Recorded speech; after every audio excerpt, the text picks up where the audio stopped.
El test de Bartek. Como hemos leído en las clases teóricas, el test de Bartek es un test caracterológico. Si bien entra dentro de los proyectivos gráficos, tiene la particularidad que trabaja sobre aspectos puntuales de la personalidad.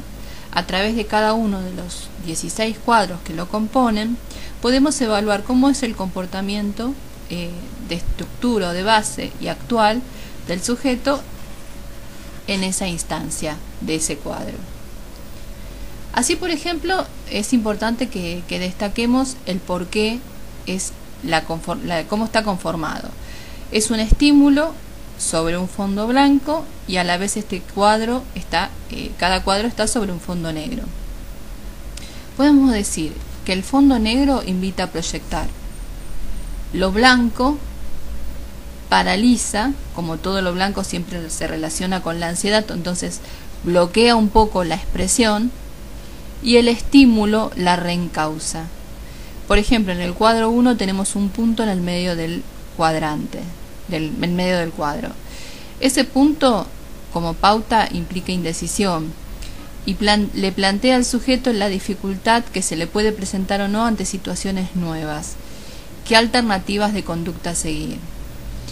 Como vemos, cada cuadro entonces nos va a aportar un aspecto muy puntual en la personalidad del sujeto evaluado. Es importante destacar que en el Bartek se reúnen los dos ejes, el longitudinal y el transversal. Longitudinal hace a lo histórico en el sujeto, a los rasgos más estables de su personalidad. Eso lo vamos a poder deducir a través del análisis de los factores de expresión. Como hemos visto, en el Bartek tenemos 4 niveles de análisis: los factores de expresión, los factores de integración, los factores de representación y los factores de comportamiento. Esto es el análisis básico de un Bartek. En los factores de expresión, que son los que trabajamos en la primera parte, serían equivalentes a las pautas formales que ya hemos estudiado en gráficos, más algunas en particular. Para ello acompañamos un archivo que dice pautas de medición, que lo que debería hacer el alumno es imprimirlo, siempre tratar de que sea a la medida originaria, que recuerden que es 4×4 el tamaño que tiene cada cuadro. En el caso de que no les quede igual, lo pueden construir ustedes en una hoja, tal cual está, como está visualizado en esta pauta, y con ello hacer una transparencia, es decir, una fotocopia en filmina. Esta es la que les va a permitir después ir superponiendo cada transparencia, según el aspecto a evaluar, en cada cuadro.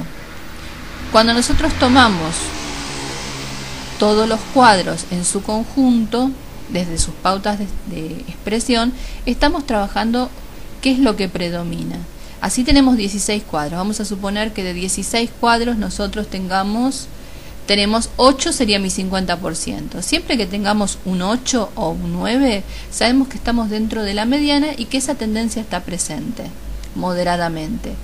Cuando ya empezamos a superar los 10, empieza a ser más destacada esa pauta en el comportamiento de la persona. Por ejemplo, supongámonos tamaño. Si yo de 16 cuadros tengo 10, 11 o más que son grandes, puedo decir que la tendencia general de la personalidad es expansiva, que es lo que se asocia al tamaño grande. En cambio, cuando una pauta, tamaño, por ejemplo, volviendo al mismo ejemplo, tiene 5 grandes, 6 medianos, y el resto pequeño, bueno, uno va a interpretar todo lo que supere el 50%. Cuando tenemos un poquito y un poquito de cada uno, podemos decir que el tamaño es irregular. Entonces, en ese caso, lo que se puede trabajar, que estas son siempre las dos líneas de trabajo que tenemos en el Bartek, que es, por un lado, lo que predomina como general en los 16 cuadrantes. Esto para cada pauta de análisis: claridad, emplazamiento, economía espacial, simplicidad, etcétera. Pero a la vez, cuando tenemos que hay un comportamiento puntual para un determinado cuadro, lo que podemos ver es que a lo mejor en ese aspecto de la personalidad, la persona se va a mover, se va a conducir de esa manera. Por ejemplo, si en el cuadro 7 tengo un dibujo grande, puedo decir que en el comportamiento voluntario la tendencia es a la iniciativa y a la expansión, que igualmente después hay que corroborar con el factor de comportamiento. Entonces comentemos un poquito ahora estas pautas de contenido. Cuando tenemos que evaluar el emplazamiento, se evalúa en lo vertical y en lo horizontal. En lo vertical, en el primer cuadrito tenemos, fíjense, dividido en 3 partes. 2 centímetros en el centro, 1 centímetro a la izquierda y 1 centímetro a la derecha. Este emplazamiento se va a aplicar de esta manera. Uno lo superpone sobre el cuadro y ve, en general casi todos los dibujos van a cubrir el centro. Entonces uno lo que puede ver es centro derecha o centro izquierda. A veces puede haber casos en que solamente use un solo cuadrante. ¿Cuándo se va a considerar, por ejemplo, que el otro, por ejemplo, centro derecha, que el derecho está cubierto? Cuando la mitad del derecho, o sea, medio centímetro, tiene partes de trazados. Idem con la izquierda. Si es menor a medio centímetro de ese centímetro de la derecha o el de la izquierda, es lo mismo, lo que va a indicar es que predomina el central. Bien. En la segunda pauta lo que tenemos es el tamaño. El tamaño está formado por un cuadrito de 2 por 2. Lo que no debemos integrar, salvo que lo cubra el dibujo, es, por ejemplo, en donde suele haber a veces esta dificultad es en el cuadro 3, que tiene esas líneas verticales, ¿sí?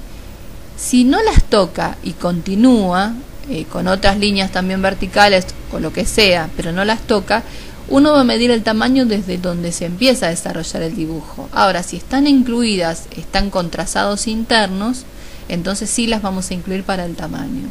Todo lo que supere esos 2 centímetros va a ser grande, pero también tengamos en cuenta esto: si apenas son unos milímetros lo que sobrepasa a este cuadrado, lo vamos a considerar como mediano. Si queda encuadrado dentro de ese rectangulito de 2 por 2, se va a considerar como pequeño para este test. Bien, la tercera pauta es la de economía espacial. Fíjense que está formada por 16 cuadritos, ¿sí? ¿Cuándo se considera que hay muchos espacios en blanco? Cuando tenemos 9 o más, hay muchos espacios en blanco. Un uso equilibrado del espacio es cuando tenemos 8 pintados o cubiertos con trazados y 8 limpios en blanco. El tema es que muchas veces el cuadradito se usa parcialmente, y ahí usamos el criterio que dijimos también para emplazamiento.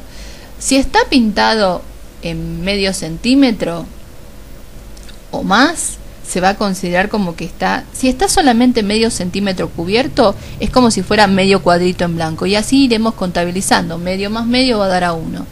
Como para que les sea fácil identificar los cuadrados en grande, porque muchas veces los dibujos parecen grandes, pero en el fondo, cuando uno los ve, hay muchos cuadraditos en blanco dando vuelta. Si el dibujo tiene un contorno, por ejemplo una cara, en el cuadro 11 muchas veces hacen una cara tipo smile. Si no tiene contorno, todo eso es blanco. Ahora, si esa cara tiene contorno, esos cuadraditos en blanco los vamos a empezar a contabilizar a partir de ese límite del contorno en lo que lo rodea. Siempre traten de individualizar primero los cuadritos en blanco y luego los medios cuadritos. Si el cuadrito está, por ejemplo, un cuarto pintado nada más, en ese caso se va a considerar como que está todo en blanco. Si está medio cubierto, solamente como medio.